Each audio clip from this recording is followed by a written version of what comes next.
I'd like to welcome everyone to the Vasculitis Foundation webinar today. I'm Kathy Olewski, the host for the Vasculitis Foundation's educational webinar series, but I'm also a patient living with MPA vasculitis. And today we're talking with Dr. Julius Birnbaum about autoimmune diseases. These webinars are part of the Vasculitis Foundation's commitment to patient education, and we would like to thank our sponsors, AstraZeneca, Amgen, and Novartis, for supporting these webinars. We are grateful to have Dr. Birnbaum with us today to educate us. So I'd like to begin by asking Dr. Birnbaum if he would introduce himself to us. So thank you, Kathy. Just want to say it's a pleasure to be here, and I want to thank the Vasculitis Foundation for giving me the opportunity to talk today. So I grew up in New York City. My undergraduate degree was at Princeton University. Subsequently, I went to Columbia Presbyterian Medical School. And I'm actually trained as both a neurologist and a rheumatologist. So I did my neurology training at Mount Sinai, New York City. I completed my internal medicine training at Jacobi Medical Center, and I completed my rheumatology fellowship at Johns Hopkins Hospital. Great. Thank you so much for telling us a little bit about yourself. And I believe, if I'm not crazy, you're also an author of a recent book. Is that Yes, correct? thank you. So I have a book coming out actually March 11th, and it's called Living Well with Autoimmune Diseases, a Rheumatologist's Guide to Taking Charge of Your Health. Wow, that's great. That'll be a wonderful resource for many of our patients. So we appreciate that. And next, I have to ask you if you do you have any disclosures you need to share with us today? I have no pertinent disclosures. Okay. Well, I think with that, what we will do is we have a quiz for those of you that are watching us today, and we would like to share a little information with you. So the first thing I'm going to do is share my screen here. March is Autoimmune Disease Awareness Month. So this is why we're doing this webinar today. We think it's super important to bring awareness to autoimmune disease, and also for our vasculitis patients, it's really important that we understand more about autoimmunity. So let's get a little education today. Vasculitis is one of the types of rare autoimmune disease, and understanding autoimmunity helps to broaden your understanding of vasculitis.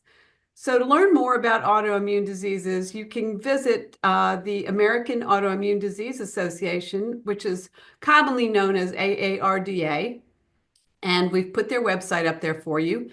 And you can also, of course, learn more about vasculitis at the vasculitisfoundation.org website.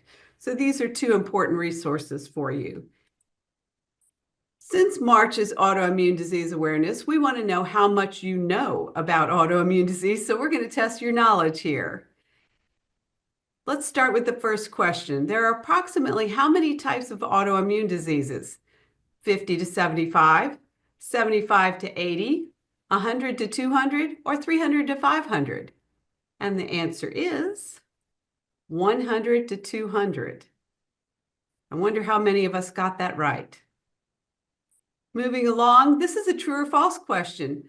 Giant cell arteritis, GCA, microscopic polyangiitis, MPA, and polyarteritis nodosa, PAN, are autoimmune diseases. This is important for us to know this answer, by the way. And it's true. Vasculitis is an autoimmune disease. In the US, autoimmune diseases affect more than 5 to 10 million people, 25 to 35 million people, or 50 million people? And the answer is 20 to 35 million people. There is a lot of discussion about that, so we're always hearing different amounts on that. This is the closest we could get to the correct information. And true or false, autoimmunity occurs naturally in everyone to some degree, and in most people, it does not result in diseases. And the answer is that's true. Which of the following have been identified as playing a crucial role in autoimmune disease?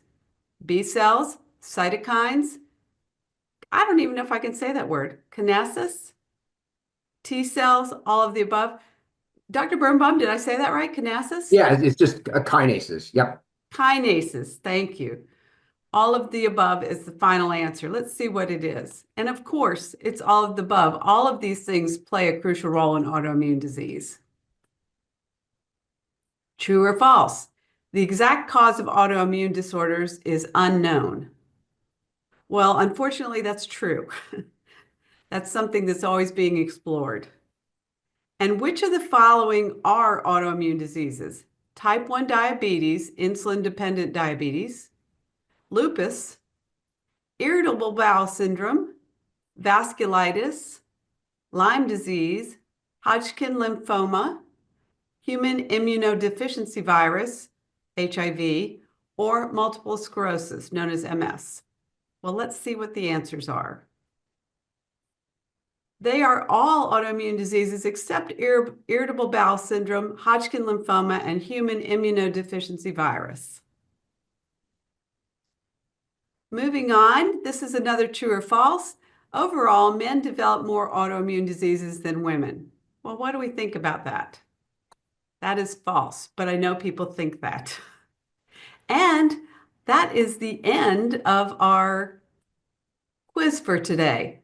Did you have any comments on the quiz before we go on, Dr. Birnbaum? No, I thought that was very succinct and relevant.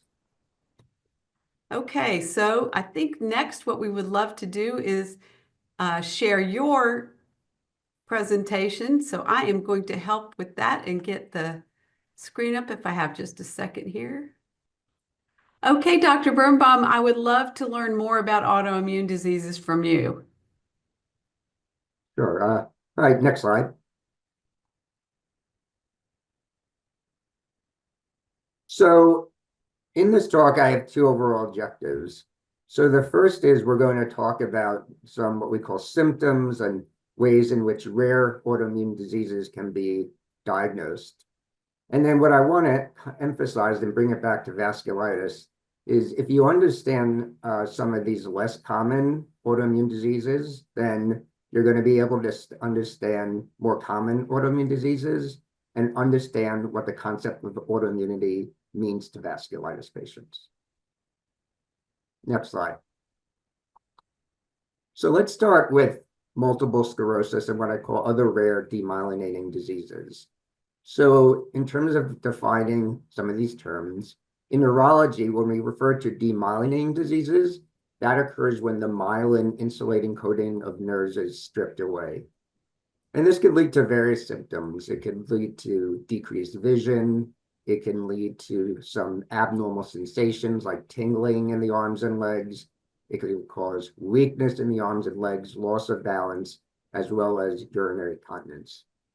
So most individuals are aware of multiple sclerosis, and that's the most common demyelinating disease in the United States.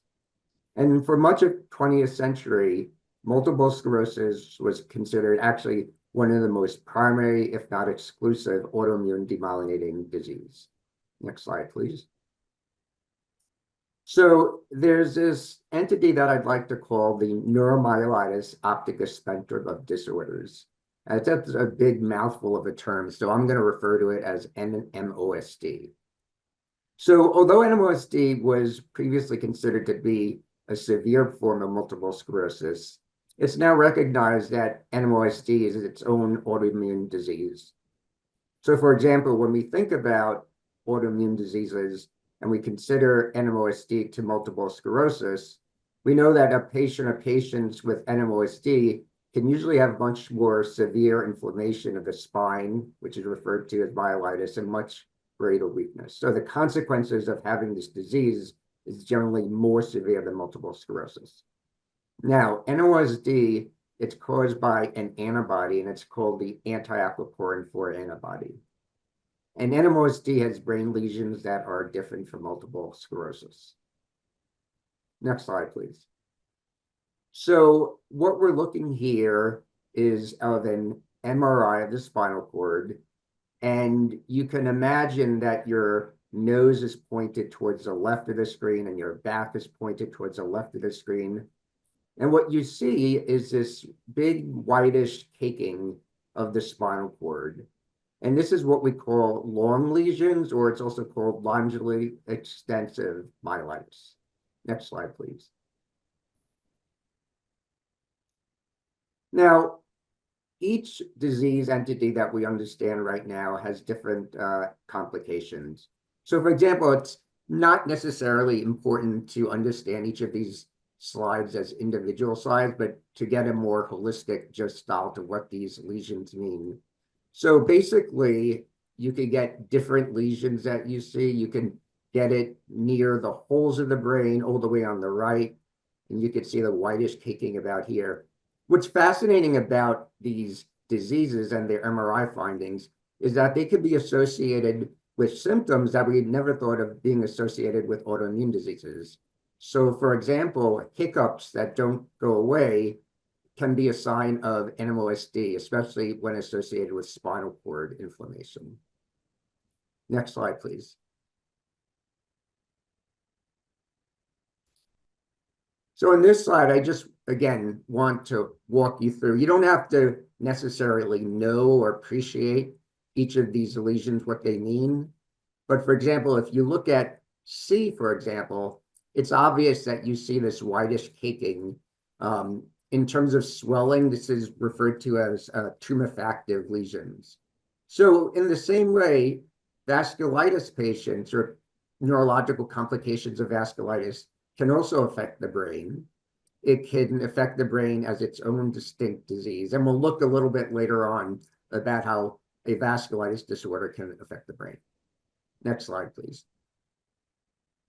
Now, just to emphasize that multiple sclerosis is not alone in demyelinating diseases, there's another mouthful of an acronym. So go back. Sorry. So this disease is referred to as myelin oligodendrocyte glycoprotein antibody-associated disease, also referred to as MOGAD. So again, MOGAD is its own autonomous autoimmune diseases, but it's different from both NMOSD, as I showed in the previous slide, and multiple sclerosis. So for example, MOGAD, you tend to have a greater likelihood to affect the bottom of the spinal cord, and this could lead to more severe pain in the legs as well as urinary bladder incontinence. So we'll see a little bit later on some of the brain lesions in vasculitis. But what's important to emphasize in some vasculitis disorders, there's an associated antibody. For example, in the small vessels that are affected by vasculitis could be associated with an antibody called anti-neutrophil cytoplasmic antibody. So this MOGAD disease, similar to some vasculitis disorders, is referred to as an antibody called anti-MOG antibody. So the take-home message with this is that MOGAD and NMOSD are associated with antibodies, and multiple sclerosis is not associated with antibodies. So in the same way, when we talk about vasculitis patients, some of the disorders are associated with antibodies, and some are also not associated with any antibodies. So next slide, please. So I'd like to talk now about this autoimmune disease called stiff person syndrome. So as suggested by its title, stiff person syndrome can cause very painful spasms of the back and the neck. Sometimes the arms can be affected. And just as we saw in previous slides emphasizing that antibodies can be associated with disease, stiff person syndrome is associated with an antibody called the anti-GAD antibody. So with stiff person syndrome, I think sometimes we're aware that diazepam or Valium and baclofen, these are symptom medications that can help with spasms. And sometimes that suffices to treat the spasms. So if resistant, then what we need to escalate treatment. And that means in addition to treating the symptoms of stiff person syndrome, we really want to target the underlying autoimmunity. And we use immunotherapy sometimes with stiff person syndrome, and it's associated with rituximab, which can deplete your B cells circulating the bloodstream, as well as IVIG, which is referred to as intravenous immunoglobulin.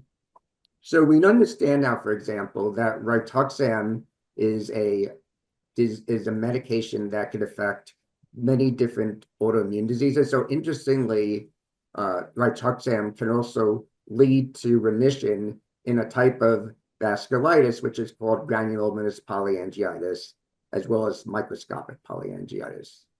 So again, the emerging theme that I want to emphasize in these slides is that there's different antibodies that are associated with autoimmune neurological disorders. This could be associated with antibodies, and it's not necessarily important to remember all the antibodies, and just understand that in the world of autoimmune diseases, you can have antibodies that's associated with different diseases. Next slide, please. So I'm going to talk about a fairly new recognized disorder. It's called IgG4-related diseases. So IgG4-related diseases, it can cause inflammation as well as fibrosis that can occur in different parts of the body. And then IgG4-related disease is also associated with an elevated IgG4 level, and that's a type of an antibody. So IgG4 affects organs in ways that are seldomly seen in other diseases. So for example, it could cause pachymeningitis. And when we talk about pachymeningitis, this refers to inflammation in the outer dural lining of the brain. Now, interestingly, pachymeningitis is not only seen with IgG4 disease, but it could also be associated with a complication of granulomatous polyangiitis. Now, we can think about pachymeningitis, and different strategies can differentiate between IgG4 disease and granulomatous polyangiitis, or GPA. Next slide, please. So Cogan syndrome, which I'm going to describe next, is thought to be a spectrum of an autoimmune vasculitis disorder. So it can affect the inner ear, and this can cause hearing loss and imbalance while walking. It could cause keratitis, and that means you have inflammation of the cornea, and this can cause eye pain, redness, and sometimes decreased vision. And when we think about keratitis, it's crucial that before assuming that it's associated by an autoimmune disorder such as Cogan syndrome, we need to understand that keratitis can also be associated with infections. Next slide, please. So there's actually, as I mentioned before, there is an overlap between Cogan syndrome and vasculitis. So Cogan syndrome can actually be associated with a large and medium vessel vasculitis. So example, in Cogan syndrome, you could get inflammation of the aorta, which is referred to as aortitis. And this could also be associated with dilatation or enlargement of the main artery of the body called the aorta, and also leakiness of a heart valve, which is in the heart. So this can all be manifestation of Cogan syndrome. And in most cases, Cogan syndrome will require systemic immunosuppressive medications. Next slide, please. Now, here's another mouthful of an acronym. It's called Vogt-Koyanagi-Harada Syndrome, or VKH. So VKH can cause inflammation that's in the middle portion of the eye, which is referred to as uveitis, and it could cause different symptoms such as floaters to appear in your vision or decreased vision. And interestingly, there's an amazing spectrum of disorders that could be associated with VKH. So this can occur at vitiligo and hair loss. It can cause a meningitis that's not due to infection, as well as causing decreased hearing and vertigo. So the take-home message here is that in some rare autoimmune disease, features that are thought to be totally unrelated can be integrated in making a single diagnosis. So again, I want to emphasize that VKH is associated with wide symptoms, and again, it's vitiligo, hair loss, meningitis, decreased hearing, and vertigo. Next slide, please. Now, what about pain? We always think about pain as a symptom, but can it be reconceptualized as a rare type of an autoimmune disease? So again, pain is often associated with inflammation, and that can include redness, irritation of the skin, but it's not thought to be associated with autoimmunity. And that's in fact cases. In most cases, pain is not going to be thought about as a complication of an autoimmune disorder. But recently, there's very provocative studies suggesting that in rare cases, pain can actually be considered as a type of autoimmune diseases. Now, what features support pain as a rare type of autoimmune disease? Next slide, please. So just as I showed and have the theme that we talked about, antibodies can be associated with vasculitis and other autoimmune disorders. So when we think about autoimmune pain, there's actually associated antibodies.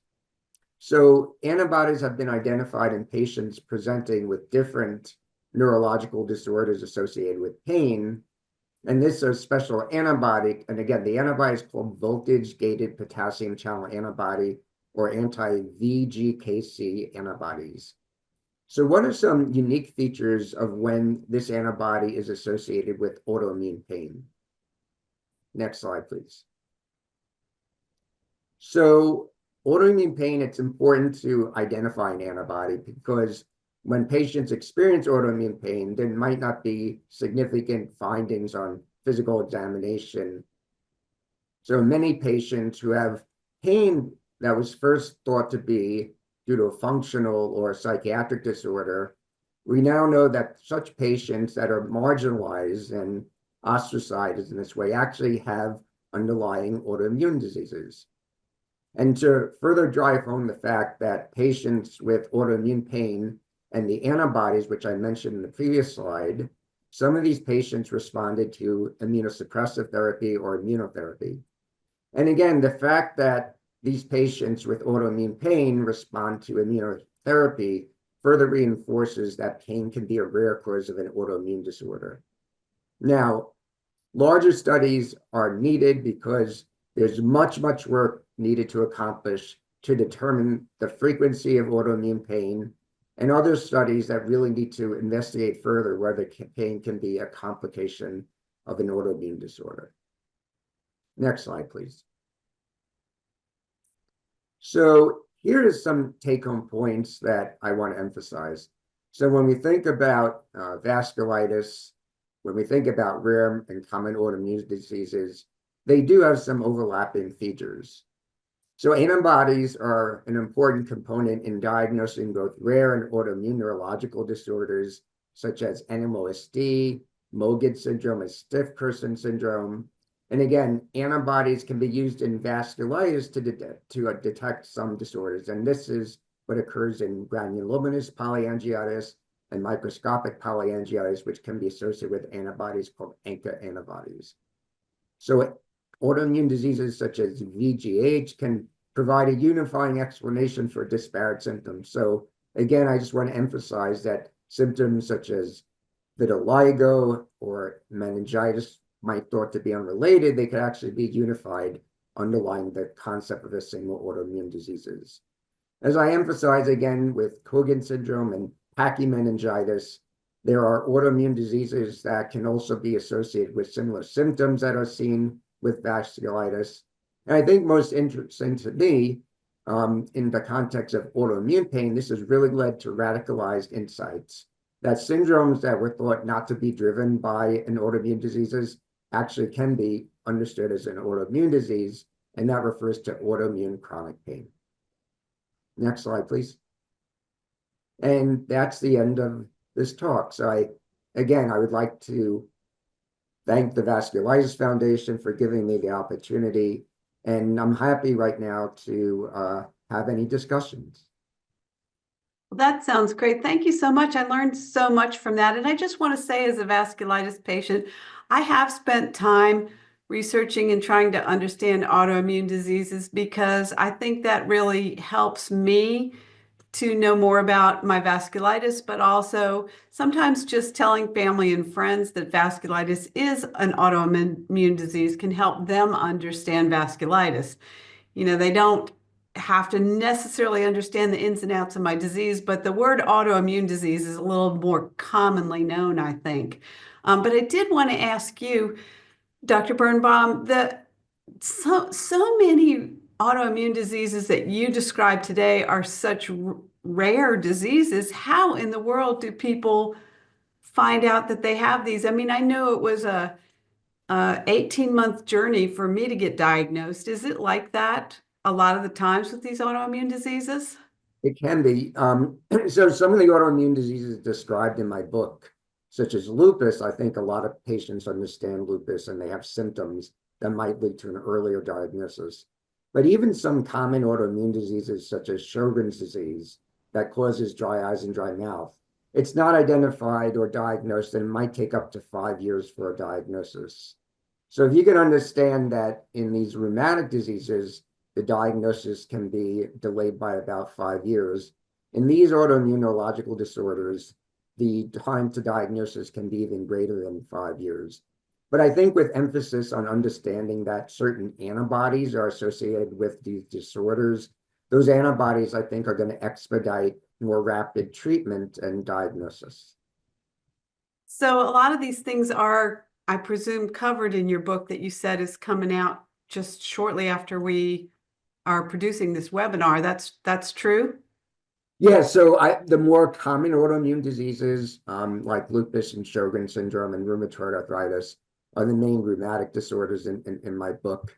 I also want to emphasize that vasculitis actually comprises a whole chapter in the book. And in that chapter, I delve into all the different vasculitis disorders, or most of the vasculitis disorders.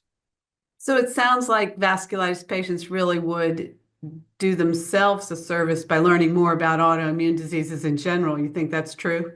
Yeah, I think that's important because, you can read a chapter on vasculitis disorder on its own, but once you start looking more ubiquitously or widely in the book, I think that certain themes that pertain to diagnosis, diseases such as lupus, really also pertain to patients with vasculitis. So the more your vasculitis patients learn about autoimmunity, I think the better served they will be in becoming more tenacious advocates for their care. Well, that certainly sounds like great advice for all of us. I'm looking forward to your book coming out so that I can learn more about it myself. Dr. Birnbaum, I was wondering, just watching your presentation, it made me think that I wonder the direction research is going in, if there is an attempt to study different autoimmune disorder diseases to see if there's some commonality between them. I'm not sure. I'm not even sure I'm asking the question correctly. I just want to know if research is headed in that direction.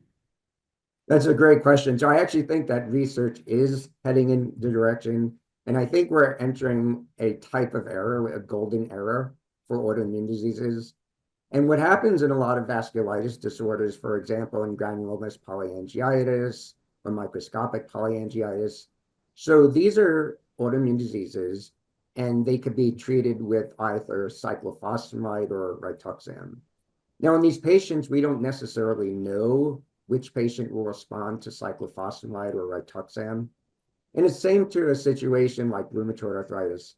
So rheumatoid arthritis is associated with a wide spectrum of potential treatments, but we don't necessarily know for a given individual who's going to respond successfully to a medication. So in this era that's going to come over the next 5 to 10 years, and this was referred to as more personalized medicines, I think patients will be able to give like a sample of the blood, and based on the cascade of different proteins that might be in their body, we might know ahead of time and be able to predict which patients will respond to individual therapies. So this is going to be an era that's already known as precision medicine. And I think it's going to be a welcome advance for patients because we're going to know ahead of time potentially which patients might respond to different treatments. That's great. And tell us again the name of your book that's coming out. Sure. So the name of the book is Living Well with Autoimmune Diseases, and it's called A Rheumatologist's Guide to Taking Charge of Your Health. That's a great title too. We all want to live well with our autoimmune diseases, and many of us work hard at that. So education is a big piece of that. That's why people watch these webinars. And having said that, I would like to just say thank you so much for spending your time with us today. We appreciate the education that you gave us today, Dr. Julius Birnbaum. We appreciate that, and we're looking forward to your book coming out. We appreciate the Vasculitis Foundation because they make these webinars possible. And of course, our sponsors, Amgen, AstraZeneca, and Novartis. Yeah, and thank you again. I appreciate it.